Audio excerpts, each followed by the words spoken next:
Avez-vous entendu parler de Realme?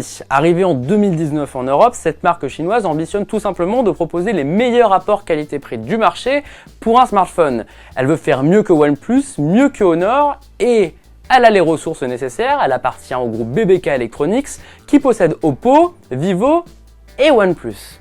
Jusqu'à maintenant, Realme a proposé des smartphones d'entrée de gamme aux alentours des 200 € qui à chaque fois étaient excellents pour leur prix. Et cette fois-ci, la marque chinoise s'attaque au haut de gamme avec le X50 Pro 5G qui a un nom beaucoup trop compliqué mais qui est un produit intéressant. Pourquoi? Parce qu'à 599 €, eh bien vous avez un smartphone haut de gamme aux caractéristiques très similaires à des appareils vendus le double. Le Realme X50 5G, c'est un smartphone qui dans les faits pourrait être un smartphone Oppo. Vous avez une surcouche Realme UI qui en réalité est un fork de ColorOS, la surcouche de Oppo. Vous avez un design très similaire, vous avez une interface photo très similaire. Bref, c'est presque la même chose, sauf que c'est quand même beaucoup moins cher. Déjà au niveau du design, on sent que Realme a vraiment soigné cet aspect. Le dos en verre mat est joli, le modèle rouge que nous avons est très sympa et se distingue un peu de ce qu'on a l'habitude de voir sur le marché. L'écran d'une diagonale de 6,44 pouces est un des plus lumineux que nous avons testé pour de l'OLED au laboratoire de 01net. C'est surprenant à ce prix.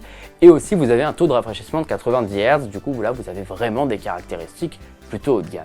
Dans les caractéristiques aussi, le Realme X50 Pro 5G se distingue de la concurrence à moins de 600 € puisque vous avez un processeur Snapdragon 865, c'est le même que dans le Oppo Find X2 Pro, dans le OnePlus 8 Pro ou dans le Xiaomi Mi 10 Pro, le top du top pour un smartphone Android.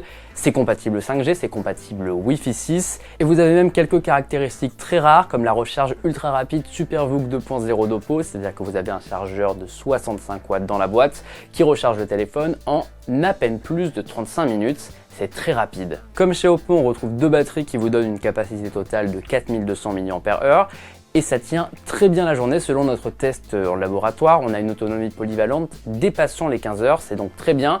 Maintenant attention, le smartphone s'éteint autour des 5 ou 6% de batterie, ce qui veut dire que Realme optimise un petit peu en vous affichant un pourcentage de batterie gonflé. Vous vous dites sûrement qu'à ce prix-là, il y a forcément un gros inconvénient, on peut s'attendre à ce que ce soit la photo comme généralement sur les smartphones haut de gamme. Vous avez à moitié raison puisque malgré un bon module caméra, c'est-à-dire qu'on a un capteur principal de 64 mégapixels, un téléobjectif avec zoom x2 et un ultra grand angle, eh bien le Realme X50 Pro 5G a un peu de mal la nuit, il y a un petit peu de lenteur, mais il faut quand même reconnaître qu'on est au-dessus de certains appareils concurrents vendus au même prix.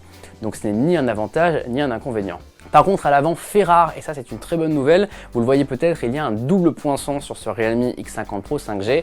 Et le deuxième appareil photo, en fait, c'est un ultra grand angle pour les selfies. Donc c'est une très bonne chose à l'heure de la distanciation sociale, ça va vous permettre de prendre des selfies de groupe de loin. À 599 €, Realme fait donc très fort avec ce smartphone haut de gamme qui est vraiment l'essence même du flagship killer. On retrouve vraiment ce qu'était OnePlus il y a quelques années et ça fait plaisir. Maintenant évidemment, tout n'est pas parfait, citons notamment le poids et l'épaisseur du smartphone. Vous le voyez peut-être, mais en main, c'est beaucoup plus que certains appareils concurrents. Le capteur d'empreinte digitale est aussi trop bas selon nous, ça fait un petit peu mal au pouce de déverrouiller son téléphone.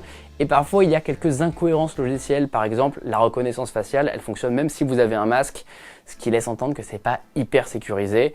Mais bon, si vous êtes prêt à passer outre ces détails, c'est indéniablement un des meilleurs rapports qualité-prix de ce début d'année.